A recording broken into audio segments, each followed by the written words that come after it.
Hello বন্ধুরা, আমি doctor Bapan Saha. আজ আমি আপনাদের জন্য নিয়ে এসেছি কিছু গুরুত্বপূর্ণ শিক্ষণীয় ভিডিও।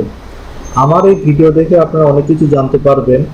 আজকে আমরা একটা টপিকস নিয়ে আলোচনা করব। আমাদের আজকের টপিকস হলো করলা।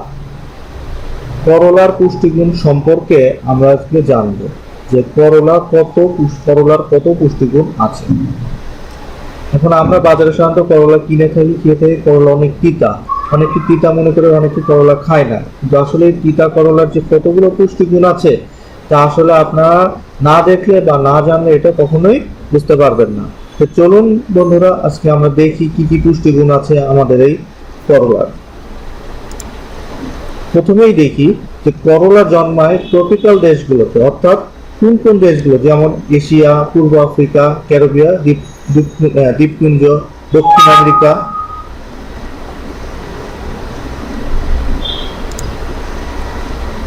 করলা স্বাদে তিতা তবে উপকারী। করলা যেহেতু আমরা জানি যে করলা খেতে তিতা, সেহেতু উপকারিতা আছে। এখন উপকারী সম্বন্ধে জানবো। এশিয়া অঞ্চলে হাজার হাজার বছর ধরে এটি ওষুধ হিসেবে ব্যবহার হয়ে আসছে। দক্ষিণ আমেরিকার আমাজন অঞ্চলের অধিবাসীরাও বহু বছর ধরেই করলাকে ডায়াবেটিস, পেটের গ্যাস, হাম ও হেপাটাইটিসের ওষুধ হিসেবে ব্যবহার করে আসছে উচ্চ রক্তচাপ কমাতে, ম্যালেরিয়ার জ্বরে এবং মাথা ব্যথায়। দেখুন করলার কত পুষ্টিগুণ আছে। করলায় আছে পালং শাকের চেয়ে দ্বিগুণ ক্যালসিয়াম আর কলার চেয়ে দ্বিগুণ পটাশিয়াম। এর আগে কিন্তু আমরা টিউটোরিয়াল করেছি কলা নিয়ে। হ্যাঁ, কলাতে আমরা পটাশিয়াম, ক্যালসিয়াম অনেক ধরনের আমরা জানি, কিন্তু তার থেকে দ্বিগুণ পরিমাণ আছে হচ্ছে আমাদের করলায়। তাছাড়া করলা আরো কি কি আছে আমরা দেখি। আছে যথেষ্ট পরিমাণ লৌহ, প্রচুর পরিমাণ ভিটামিন এ, ভিটামিন সি এবং আঁশ। ভিটামিন এ এবং ভিটামিন সি অ্যান্টিঅক্সিডেন্ট। হ্যাঁ, আমরা হয়তো অনেকেই জানি, আবার অনেকেই জানি না, কিন্তু ভিটামিন এ এবং ভিটামিন সি হলো অ্যান্টিঅক্সিডেন্ট। বার্ধক্য টিকিয়ে রাখে এই অ্যান্টিঅক্সিডেন্ট গুলো আমাদের বার্ধক্য, অর্থাৎ আমাদের যে বয়স বাড়ে, আমাদের যে বয়সের যে চাপগুলো দেখা দেয়, তখনই কিন্তু অ্যান্টিঅক্সিডেন্ট গুলো এই বার্ধক্যকে লুকিয়ে রাখতে খুবই সাহায্য করে। কিভাবে করে? শরীরের যে কোষগুলোকে রক্ষা করে। আমাদের শরীর কিন্তু ছোট ছোট অনেক কোষ নিয়ে গঠিত, এই কোষগুলোকে কিন্তু রক্ষা করে। আছে লুটিন আর লাইকোপিন। হ্যাঁ, এগুলো রোগ প্রতিরোধ ক্ষমতা বাড়ায়। লাইকোপিন শক্তিশালী অ্যান্টিঅক্সিডেন্ট। আচ্ছা, এরপরে দেখি কি আছে। করলা অন্ত্রনালী কর্তৃক গ্লুকোজ শোষণ কমায়। মানে আমাদের অন্ত্রনালীতে কর্তৃক যে গ্লুকোজ, হ্যাঁ, যে আমাদের যে গ্লুকোজটা আমাদের কি ব্রেনের খাবার, ঠিক আছে। গ্লুকোজ যদি ব্রেনে যদি না পৌঁছাতে পারে, এটা কিভাবে যায়? এটা রক্তের মাধ্যমে যায়, ঠিক আছে। যদি ব্রেনে যদি না পৌঁছাতে পারে, এটা কিন্তু তখন কিন্তু আমরা কি হয়, তখন আমরা দুর্বল হয়ে পড়ি। হ্যাঁ, তখন আমাদের ব্রেন কিন্তু কোনো কাজই করতে পারে না। এই জন্য করলার গুরুত্ব অনেক। করলা অন্ত্রনালী কর্তৃক গ্লুকোজ শোষণ কমায়, রক্তের সুগার কমাতে করলা ওষুধের চেয়েও বেশি কার্যকর। এই যে আমাদের যে রক্ত, আমরা দেখছি যে ডায়াবেটিস যার পেশেন্ট বা রোগী, তাদের কিন্তু রক্তের সুগার অনেক হাই থাকে। তারা যদি করলাটা খায়, সেক্ষেত্রে তাদের এই ডায়াবেটিসের লেভেলটা কিন্তু নিয়ন্ত্রণে থাকবে। কারণ কি, এটা যে ব্লাড সুগার, যেটা অর্থাৎ রক্তের যে সুগার, সেটাকে নিয়ন্ত্রণে রাখে। অনেক গবেষণায় করলাকে ডায়াবেটিস চিকিৎসায় কার্যকর প্রমাণ করেছে। ফিলিপাইনের ডায়াবেটিস চিকিৎসায় ভেষজ ওষুধ হিসাবে করলা অনুমোদিত।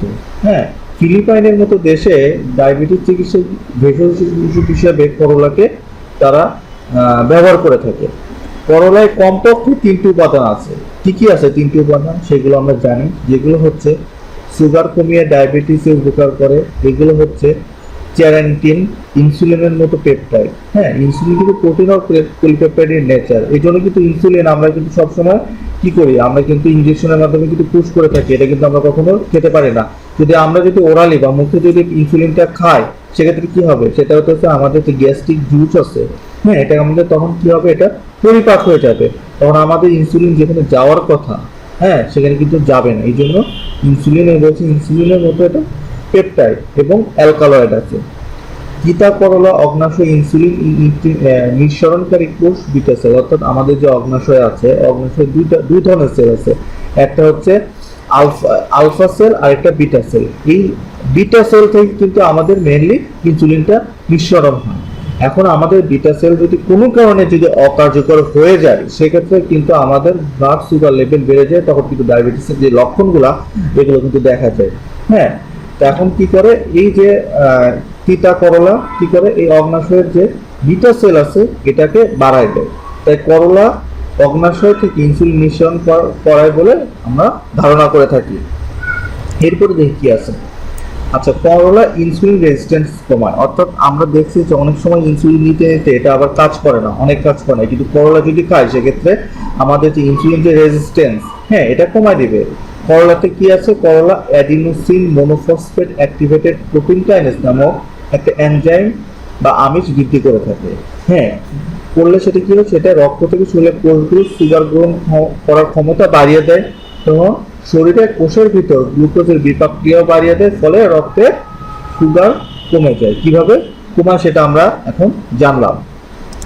এরপরে দেখি, রক্তের চর্বি তথা ট্রাইগ্লিসাইড কমায়, অর্থাৎ ট্রাইগ্লিসাইড কিন্তু আমাদের স্বাস্থ্যের জন্য ভালো না। এটা কি করে, এটা কিন্তু অ্যাথেরোস্ক্লেরোসিস করে ফেলে। অ্যাথেরোস্ক্লেরোসিস জিনিসটা হচ্ছে আমাদের যে ধমনী বা শিরার মধ্য দিয়ে রক্তটা প্রবাহিত হয়, হ্যাঁ, সেই রক্ত যে প্রবাহটি সেখানে চর্বিটা জমা করে দেয়। যখন চর্বিটা জমা হয়ে যায়, চর্বির আস্তরণ আস্তে আস্তে যখন বাড়ে, সেক্ষেত্রে কিন্তু আমাদের কিন্তু ব্লাডটা বা রক্তটা তখন ঠিক মতো পরিচালন হতে পারে না। হ্যাঁ, তখন কিন্তু আমাদের নানা ধরনের হার্টের সমস্যা দেখা হয়।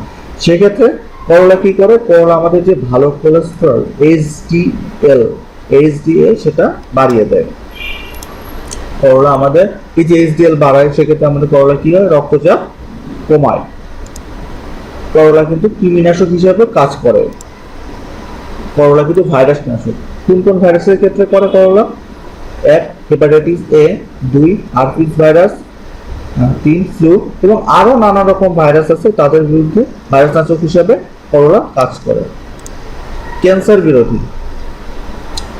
এখন liver cancer, leukaemia. Liver cancer হচ্ছে আমাদের লিভারের যে ক্যান্সারটা, এটা লিভার। লিউকোমিয়া বলতে আমাদের সাধারণত বলা হয় এটা হচ্ছে আমাদের রক্তের যে সমস্যা, রক্তের কাউন্টের একটা ইয়ে হলে, একটা অ্যাবনর্মাল ইয়ে হলে, সেক্ষেত্রে সেটা লিউকোমিয়া হয়। মেলানোমা হতেছে আমাদের স্কিনের, হ্যাঁ, আমাদের ত্বকের ক্যান্সার যেটাকে বলে তাকে মেলানোমা। এসব কিন্তু করলা কিন্তু প্রতিরোধ করতে পারে। ল্যাক্সেটিভ। ল্যাক্সেটিভ আমাদের অনেকেরই কিন্তু কোষ্ঠকাঠিন্য সমস্যা থাকে। কোষ্ঠকাঠিন্য হইলে তখন কি হয়, কোষ্ঠকাঠিন্য হলে কিন্তু তখন আমাদের পায়খানা কিন্তু অটোমেটিক কি শক্ত হয়ে যায়। তখন কিন্তু পায়খানা করতে গেলে অনেক প্রেশার করতে হয়। তখন কি হচ্ছে, প্রেশার ক্রিয়েট করার ফলে অনেক সময় আমাদের যে পায়খানা যে রাস্তা আছে সেখানে কিন্তু এফেক্টেড হয়। এফেক্টেড হলে সেখানে আপনার ওই জায়গাটা ছেড়ে যেতে পারে, অথবা ওখানে ইনজুরি হতে পারে, হ্যাঁ, অথবা আপনার ইনজুরি আপনার হতেছে ওখানে রাপচার হয়ে যেতে পারে, হ্যাঁ, তারপরে পাইলস, নানা ধরনের অসুবিধা হয়। কিন্তু এটা আমাদের হচ্ছে ল্যাক্সেটিভ হিসেবে কাজ করে, অর্থাৎ এটা আমাদের পায়খানাকে নরম করে, যার কারণে আমাদের কোষ্ঠকাঠিন্য হয় না এবং পায়খানাটা নরম হয়, যা আমাদের স্বাস্থ্যের জন্য খুবই ভালো। জীবাণুনাশী। বিশেষ করে ইকোলাই, আমাদের শরীরে কিন্তু ইকোলাই ব্যাকটেরিয়া আছে, ঠিক আছে। ইকোলাই কিন্তু আমাদের ডায়রিয়া, ডিসেন্ট্রি এবং আদার্স নানা রোগের জন্য মানে খুবই মানে একটা গুরুত্বপূর্ণ ভূমিকা পালন করে। তো এই জীবাণুনাশী হিসেবে কাজ করে, ইকোলাইয়ের বিরুদ্ধে করলা কাজ করে থাকে। Thanks for my viewer. এরপরে যদি আপনারা আমার আরো কিছু ভিডিও দেখতে চান, এই শাক সবজি, ফলমূল অথবা ভিটামিন বা মেডিকেল রিলেটেড আরো কিছু, তাহলে প্লিজ সাবস্ক্রাইব করুন আমার এই ইউটিউব চ্যানেল। যদি আপনারা যতই আমার চ্যানেলটাকে সাবস্ক্রাইব করবেন, তত ভিউ করবেন, আমি নেক্সট টিউটোরিয়ালগুলো, নেক্সট ভিডিওগুলো আমি আপলোড করতে তত উৎসাহিত হব। Thank you.